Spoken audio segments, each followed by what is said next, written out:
legado del gobierno de Gabriel Boric, que le quedan menos de 2 meses porque faltan menos de 60 días para que finalice el gobierno del presidente Gabriel Boric y la actual administración intenta cerrar el periodo impulsando proyectos y relevando su legado. Ayer, turninas y turninos, la Cámara de Diputados aprobó el proyecto de ley que crea el Sistema Nacional de Cuidados, que hemos tenido acá varias entrevistas donde nos lo han explicado. Fantástico proyecto, iniciativa que ahora regresó al Senado para completar su tramitación legislativa en un contexto donde el oficialismo busca despachar la norma antes del término del actual gobierno. En paralelo y como parte de las vocerías de los lunes, la ministra Camila Vallejo, vocera de gobierno, junto a otros ministros, lanzó la campaña Más de 1000 Avances, una iniciativa que busca relevar los principales logros y reformas impulsadas por el Ejecutivo en estos 4 años. Pierina, ¿hay cosas que decir que el gobierno avanzó o se hizo todo mal, el país se cae a pedazos, como me dice la derecha y la derecha radical? Y va a recibir un país en miseria, como dijo Kast. Efectivamente, en el gobierno del presidente Boric hubo avances súper importantes, ¿ya? Y esto, por supuesto, que no es un llamado al conformismo, ni mucho menos. Las familias de Chile tienen razones para demandar más, ¿cierto? Más seguridad, más bienestar, mejores servicios públicos, por supuesto que sí. Así que partimos por eso, que todas las demandas de la sociedad chilena son absolutamente válidas. Sin embargo, hay que reconocer avances. Yo diría, son muchos. Primero, se logró después de prácticamente más de una década de discusión y de no llegar a ninguna parte, una reforma de pensiones. La PGU. La PGU venía del gobierno de Sebastián Piñera y anteriormente venía del pilar solidario que impulsó el primer gobierno de la presidenta Bachelet por ahí por el año 2008. Con la reforma de pensiones se subió la PGU a 250.000 pesos, pero además van a subir las pensiones de los actuales jubilados y jubiladas con un foco bien particular en mujeres, muchas de las cuales no tenían pensión por no haber trabajado remuneradamente y no haber impuesto. Y esta reforma de pensiones también añade al sistema algo que no tenía, que son elementos de solidaridad entre las personas, ¿cierto? Donde los que están actualmente activos trabajando contribuyen con quienes están pensionados y cuando ellos estén pensionados, los que estén trabajando van a contribuir también con ellos. Y eso ha permitido poder subir hoy, en enero, subir las pensiones, subir hoy las jubilaciones de los actuales pensionados y pensionadas, y eso es un dato mayor, ¿ya? Me parece que eso es algo que tenemos que reconocer, que quienes estén en este momento, los abuelos y abuelas, los adultos mayores, que estén recibiendo un aumento en su pensión, un aumento en la PGU, lo notan en su bolsillo, lo notan en su vida cotidiana. Entonces me parece que eso es muy importante, hay que destacarlo, a pesar de que no debiéramos tener ningún tipo de tapujo ni tratar de maquillar las cosas, es decir, que la reforma de pensiones no cumplió todos los objetivos que se proponían inicialmente. El más importante fue siempre, porque siempre lo más importante es lo concreto, subir las pensiones. Y ese objetivo se cumplió, se está cumpliendo y se va a seguir cumpliendo.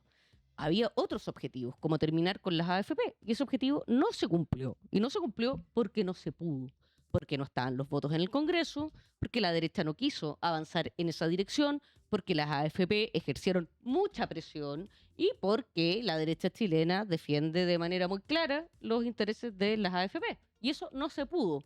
¿Eso significa que hay que tirar todo por la borda? Por supuesto que no. Puestos en la disyuntiva entre avanzar un paso, y sobre todo en el paso más concreto, que es subir las pensiones, y aprobar una reforma que no cumple con todas las expectativas iniciales, por supuesto que yo estoy convencida de que la absoluta mayoría de chilenas y chilenos opta por avanzar en lo que se pueda avanzar. Por supuesto. Entonces yo en eso muy claramente no tengo ningún problema en reconocer que no fue, digamos, la reforma que queríamos, con todos los componentes que queríamos, pero que sí cumplimos en dar un paso en lo más importante, que es que las pensiones de las actuales jubiladas y jubilados suban. Ahora tienen que mirar ahí la cartola en el pago de enero, cómo le subió. Otro avance que hizo este gobierno, que también estuvimos acá hablando con alguien, no me acuerdo el nombre, era de la educación, que fue el pago de la deuda histórica de los profesores, una deuda que se venía arrastrando hace muchísimos años que También Pierina dejó un gusto a poco, digamos, porque nunca es suficiente. Me acuerdo que el profe Artés también indignado dijo que era una burla, pero si consideramos que la mayoría de esos profesores ahora tiene más de 80 años, o sea, era como, me imagino que es parecido a lo que estás diciendo. Quizás no fue la mejor manera, ojalá se hubiese pagado íntegramente, pero fue algo que se hizo y se hizo lo que se pudo, digamos. La deuda histórica es una cosa que se arrastra desde los años 80 y su magnitud es tan grande que era, yo diría, prácticamente imposible pagarla íntegramente en las condiciones económicas que tiene el país y sin que hubiera, cierto, una férrea oposición a destinar esa cantidad de recursos al pago de la deuda histórica y no a otras urgencias sociales. Eso hizo que todos los gobiernos anteriores dilataran y dilataran y dilataran este problema porque no tenía solución. No había cómo pagarla. No había cómo y no había, digamos, cómo dar una respuesta a los profesores y profesoras, que la única manera de hacerlo era dialogando con ellos, llegando a un acuerdo que fuera razonable, que fuera legítimo, sobre todo para ellos y para ellas, asumiendo que, por supuesto, los profesores y profesoras están en todo su derecho a sostener que la reparación fue insuficiente. También hay profesoras y profesoras que estuvieron de acuerdo con la solución que se dio. Eso siempre ocurre, no vas a tener un acuerdo absoluto, porque no hay, y está bien, digamos, tú no puedes obligar a nadie a que te dé las gracias y que estar de acuerdo. Me parece que lo que sí el gobierno cumplió en dar una respuesta, lo logró. Hubo un tremendo trabajo ahí del ministro Cataldo, de las organizaciones de profesoras, profesores, del colegio de profesores en llegar a un acuerdo. Y me parece que una dimensión que, si bien no es todo, es muy importante, que es el reconocimiento del Estado, de que aquí hubo, digamos, una deuda del Estado con sus profesoras y profesores sostenida durante décadas y se ofrece, ¿cierto? Se alcanza un acuerdo y se da una solución, y que también es una solución, o también es una dimensión moral, digamos. El Estado reconoce que aquí tienen una deuda y hace un esfuerzo por saldar en parte esa deuda. Yo creo que también es algo que hay que destacar, de que no habían logrado otros gobiernos. Entonces creo que la reforma de pensiones no la habían logrado otros gobiernos, buscar una solución a la deuda histórica no lo habían logrado otros gobiernos y la logra este gobierno. No me parece menor, no me parece despreciable, y me parece que si no lo defendemos nosotros, por supuesto no lo va a defender la derecha, Claro. si aquí estamos claros.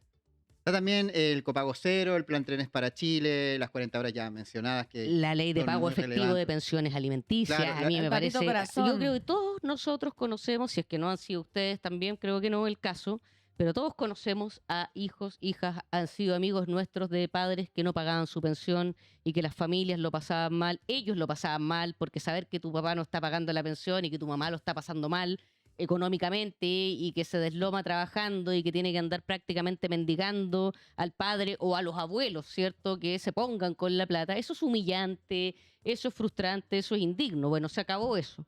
El Estado de Chile se pone con las madres de Chile, con los hijos y con las hijas que tienen padres que no se ponen y que no aportan, digamos, lo que tienen que aportar, y eso es dignidad.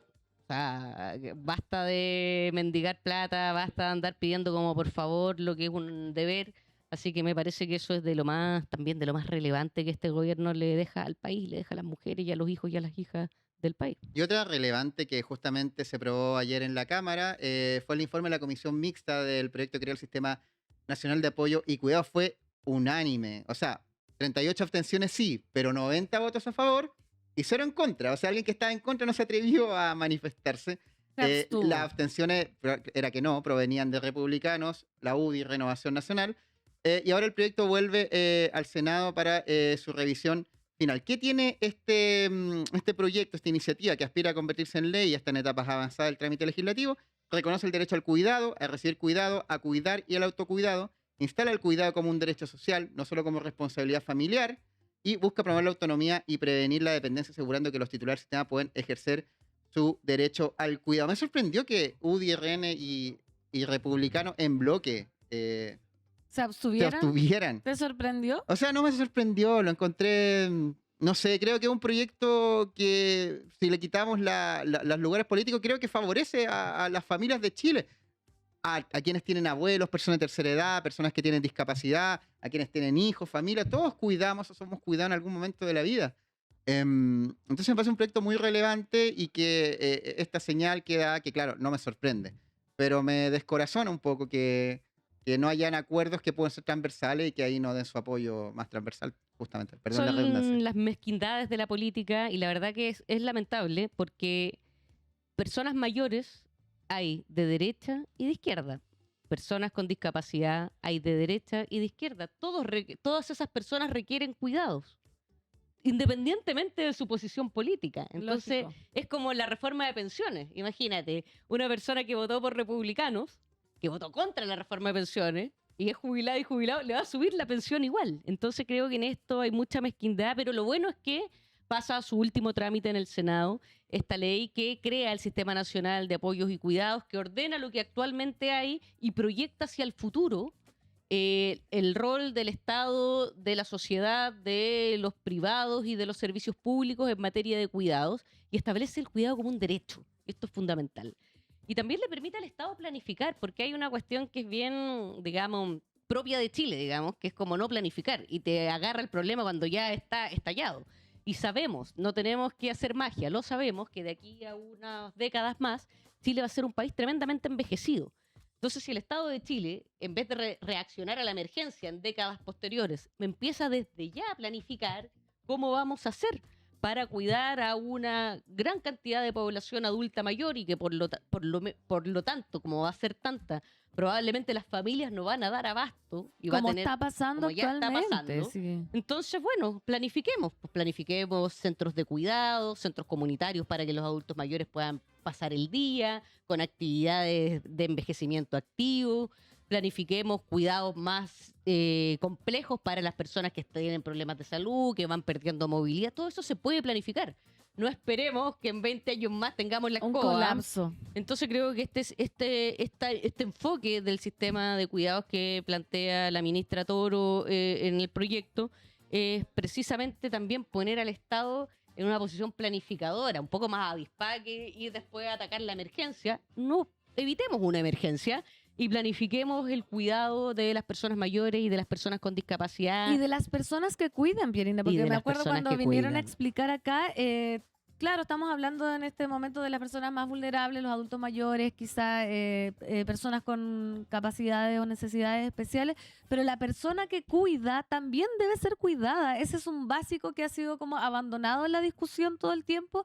Y me acuerdo que cuando vinieron a hablar de este tema era fundamental que esa persona tenga tiempo para lo que quiera, para ir a tomarse un café, Políticas para lavarse el antiagobio. pelo, Claro. ¿cachai? Hacerse las uñas, comprar, descansar, porque nadie habla de lo fuerte que es cuidar también. O sea, Exactamente. el agote. Y mira, estábamos hablando recién de los reparos y de las abstenciones que tuvo esto en la Cámara. Reparos y advertencias.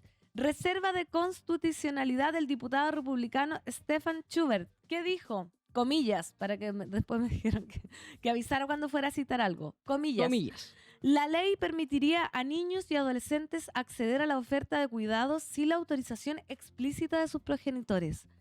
Medio rebuscado. Cuestionamientos al acceso de niños y adolescentes a programas de cuidados sin mención explícita del consentimiento parental. Esas fueron algunas de los apremios que tenía el diputado republicano Stephen Schubert.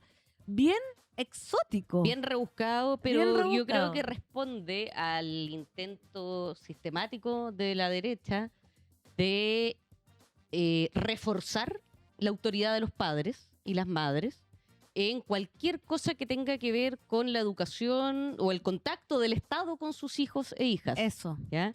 En este caso uno diría, bueno, pero sistema de cuidados, ¿qué puede llegar a qué malo? ¿A qué le temen? Pero le temen a la educación sexual integral, le temen a una perspectiva laica de la vida, de la sexualidad, donde se considere, por ejemplo, parte del derecho al cuidado, tener información de calidad respecto a métodos anticonceptivos o a métodos para evitar la transmisión de enfermedades sexuales.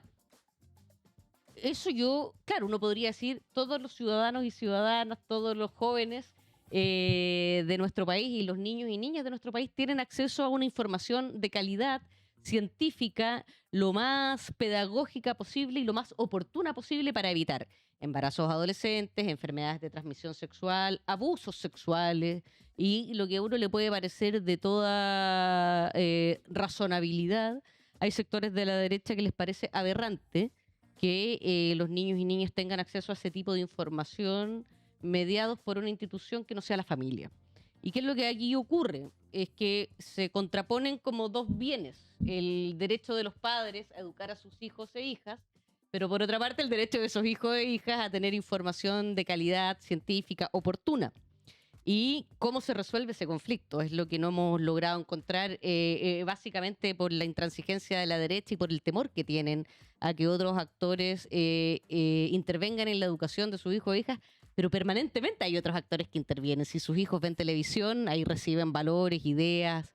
Si sus hijos van a las iglesias, ahí reciben también valores e ideas. Hay intervención, digamos, hay ideas de extraños, de extras. de instituciones que Claro. tienen formas de ver la vida. Pero ahí es complicado, la verdad. Yo entiendo, por una parte, entiendo a los padres y a las madres que quieran tener el control de lo que sus hijos aprenden, de la información que reciben. Pero por otro lado, pienso en todos esos niños y niñas que pertenecen a familias, por ejemplo, muy conservadoras, donde no se habla de sexualidad, donde no se habla de métodos anticonceptivos porque están en desacuerdo, por ejemplo. Claro. O porque ¿Cómo? no va con la religión. No va con su religión o con su manera de ver el mundo, pero esos niños y esos jóvenes también tienen derecho al conocimiento y al autocuidado. Y si inician su vida sexual, lo más preferible sería que tuvieran la mejor información del mundo para tomar decisiones informadas, libres, en fin. Y ahí chocan esas dos cosas, pues esas dos como valores o derechos. El derecho de los padres a educar a sus hijos como quieran y el derecho de los niños y de las niñas, de los jóvenes y adolescentes de a elegir, a tener información de calidad. No es fácil de resolver esa tensión, ese dilema. Yo, por supuesto, soy más de la idea de que teniendo que decidir entre uno y otro, creo que es mejor que los niños y los jóvenes tengan el mejor acceso a la educación sexual, porque es mejor para ellos, porque previene violencia sexual, porque previene embarazos, porque previene enfermedades de transmisión sexual, que hay un montón, han ido en aumento. Es bien preocupante lo que está ocurriendo en la juventud. Entonces, no sé, pues, pero yo sé que no es fácil, no es por justificar a los republicanos, ni mucho menos, pero entiendo a la gente que tiene hijos, que tiene aprensiones sobre a lo que accedan sus criaturas. Por supuesto, y un proyecto también que, bueno, como dice el Sistema Nacional de Cuidado, va mucho más allá de eso. O sea, mira, voy a leer un poco el chat que están comentando activamente. Recuerden dejar su like. Hola, chicos. Soy cuidador de mi viejo con Alzheimer. Además, tengo que trabajar, hijos y es agotador.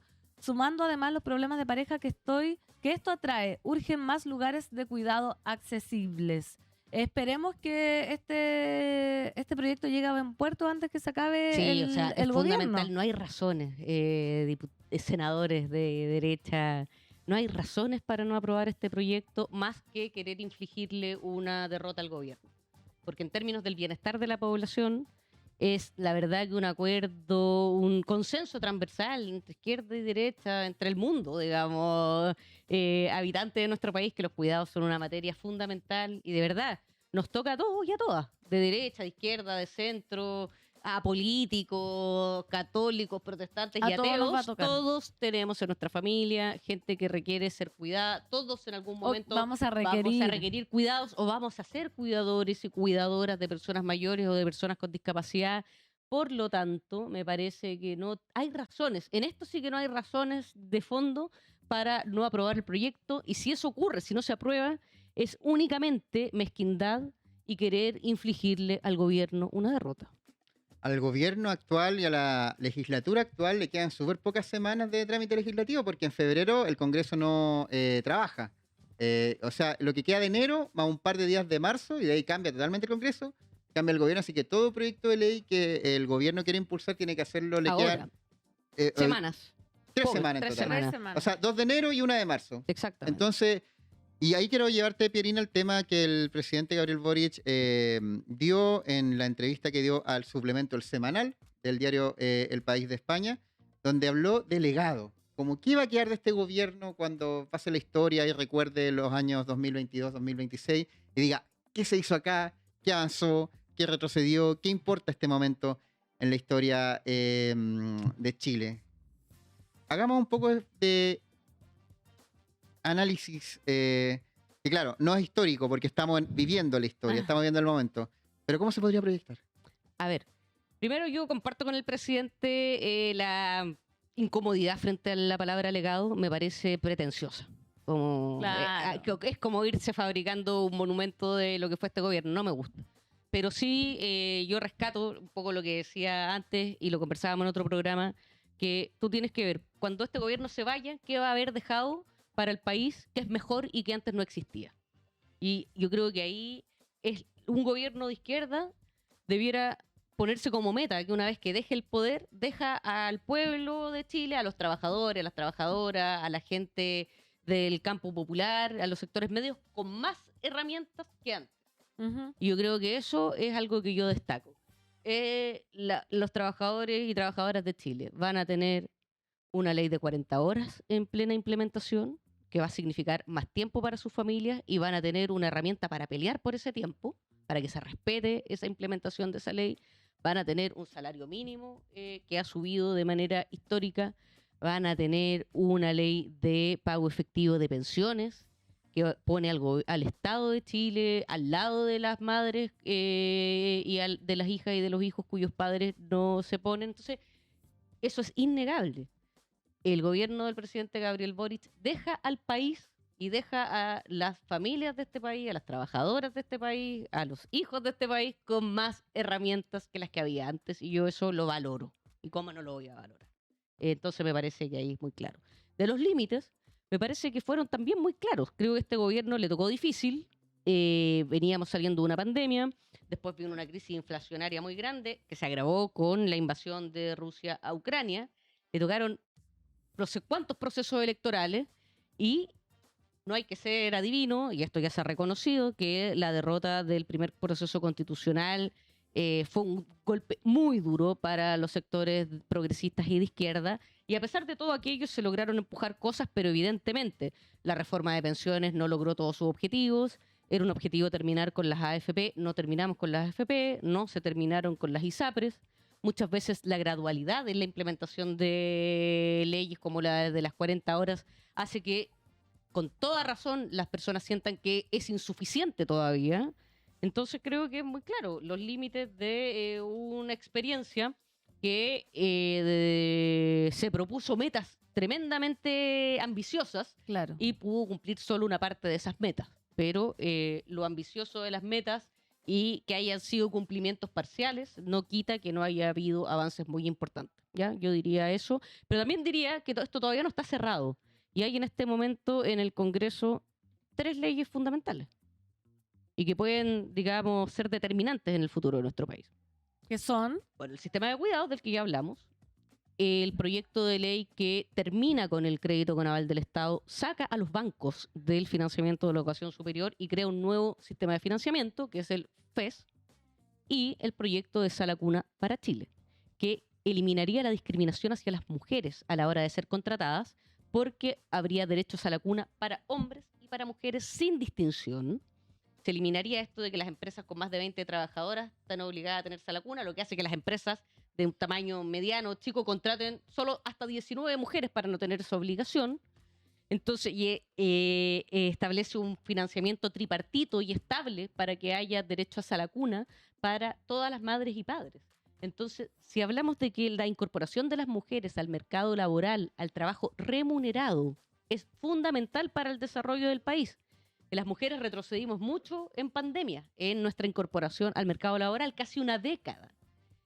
Y que es algo importante para la autonomía económica de las mujeres, tanto como para el desarrollo económico del país, y eso está más que estudiado, demostrado aquí, no hay 3, 4, 5 posiciones, eso es así, y que una política fundamental para eso es la sala cuna universal. Bueno, si no se aprueba el proyecto que elimina el CAE, y si no se aprueba la sala cuna universal, y si no se aprueba el sistema de cuidados, es única y exclusivamente porque la derecha decidió darle una derrota al gobierno. Un fatality, como un fatality, Mortal Kombat. Un fatality al gobierno, pero sin pensar, con mucha mezquindad, en el bienestar ¡Qué horror! de los deudores educativos, de las mujeres que quieren entrar al mercado laboral, de las personas que cuidan y de las personas que son cuidadas, y también, y hay que decirlo, de la eficiencia del gasto público. Ustedes saben la cantidad de plata que el Estado de Chile ha desembolsado y que va directo a los bancos a pagar el CAE,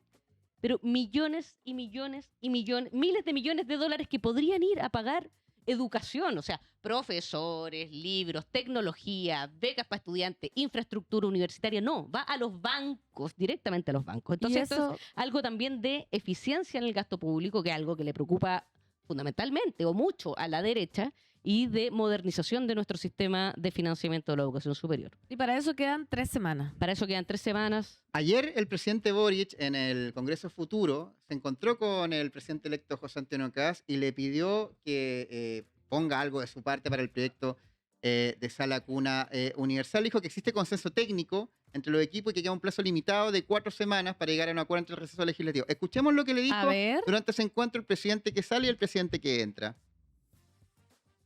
Entonces voy a aprovechar y voy a tomar la mejor versión posible de uno de los argumentos que daba el presidente electo José Antonio Kast, y lo invito a que aprobemos el proyecto de sala cuna, que está en discusión de hace casi 20 años,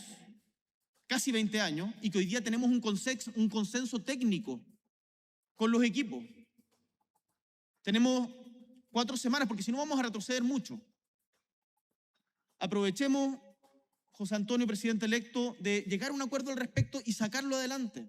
Yo entiendo que en el FES hay muchas diferencias, seguramente vamos a tenerlas y mantenerlas, pero creo que ahí podemos llegar a un consenso. Entonces, no pensemos siempre, y esto es un mensaje en particular para nosotros quienes estamos en política, en la peor versión posible de lo que argumenta mi contraparte, o quedarnos con la cuña que descontextualiza y que genera. Si yo me quedara con las cuñas del discurso de José Antonio Kast en Icare, las que publicaron los medios, chuta, no podríamos conversar casi. Mira, pequeño palo. Es que lo que pasa es que estamos en la recta final, pero final. O sea, si esto no se aprueba en estas semanas, fue. Y la verdad que es gravísimo. Imagínense nuestra generación que creció con el CAE, que conocemos endeudados del CAE, que es una política pública, que fue una mala política pública, ¿ya? Tanto para las familias, para los endeudados, como para el Estado. Estamos a un paso de poder superar esa etapa, esa política pública, de dar una solución a los endeudados, que en algunos casos va a ser una condonación total y en algunos casos va a ser una condonación parcial. Podemos tener un sistema de financiamiento más racional, podemos usar mejor los recursos del Estado en educación superior. Todo eso podemos. Y esto depende en este momento, pende de un hilo por la disposición de la derecha. Entonces, todo lo que podamos decir a los senadores, a los diputados, al presidente electo, es ahora. Digamos, o sea, lleguemos a un acuerdo, hagamos que esto avance, esto es por el bien de Chile. También le viene mejor al gobierno que viene tener estas cosas solucionadas. ¿Para qué querer arrastrar problemas? Seguir arrastrando el problema del CAE y seguir haciendo que el Estado de Chile le pase sacos de plata a los bancos. ¿Por qué seguir teniendo trabas para la incorporación de la mujer al mercado laboral remunerado si no aprobamos la sala cuna para Chile? ¿Y por qué negarnos a que exista un sistema nacional de cuidados? ¿Quién podría negarse a que exista un sistema nacional de cuidados? No hay razones que no sean la mezquindad política. Entonces, por eso insistamos por todos los medios posibles, metamos presión en esto, solucionemos estos problemas, hagamos que estos como avances se cumplan para el bien de la sociedad chilena, para el bien de nosotros y nosotras. Así que hay que ponerle, está bien lo que está haciendo el presidente y lo que están haciendo todos los ministros por todas las vías posibles, los parlamentarios, los dirigentes políticos. Hay que desplegarse así con tutti para poder sacar adelante esta agenda. Yo tengo una pregunta de abogada del diablo, porque también lo decía en el chat. ¿Por qué a última hora? No, esto se viene tramitando hace un montón de rato. No es a última hora. O sea, si no se ha logrado ahora aprobar. Le pusieron como es que turbo si no nomás. se ha logrado aprobar antes ha sido porque ha habido que negociar, porque ha habido que llegar a acuerdos, porque ha habido que las tramitaciones han sido difíciles. Esto no lo presentó el gobierno esta semana. Ya. Esto lo presentó el gobierno, algunos proyectos hace años y están en tramitación. Entonces, a última hora, son las últimas semanas que quedan para poder aprobarlos. Ahora le están metiendo como chala, como se Porque dice. ya no queda porque otra, ya no queda po. otra. Pero estos proyectos se vienen tramitando hace un montón de tiempo. Así Gracias, que Melina. Emperatriz de Nodo 21, porteña buena moza, socióloga, frente amplista. Un placer siempre tenerte en las mañanas de los martes, Pierina Ferretti. Muchas gracias, Sebastián. ¿Algún Gracias, mensaje final que Pierina. quieras dar o no? Creo que estos mensajes finales fueron contundentes. Fueron fuertes. Les recomiendo leer una columna que acaba de publicar El País de los ministros Grau y Cataldo, donde toman las dos dimensiones que tiene el proyecto de eliminación del CAE, que es la dimensión de modernización y optimización de los recursos públicos, por un lado, eficiencia estatal, y por otro lado, alivio a las familias y a los deudores. Creo Entonces, que son Sistema Nacional de Cuidados, Sala Cuna para Chile. Sala Cuna para Chile y superación del CAE por el nuevo financiamiento Fondo de la Educación Superior, que es el llamado FES, para financiar la educación superior de una manera donde no carguemos mochila como la estoy cargando yo, que tengo que pagar el CAE mes a mes. Aquí tenemos un ejemplo, un deudor. Así que vamos, Vamos, turninos, Seba. turninas, Ley escriban Flores cartas, escríbanle a los diputados, a los senadores, llénenle las casillas de correo instándolos a aprobar estas 3 leyes. Así es. Gracias, Pierina querida. Te esperamos como siempre todos los martes.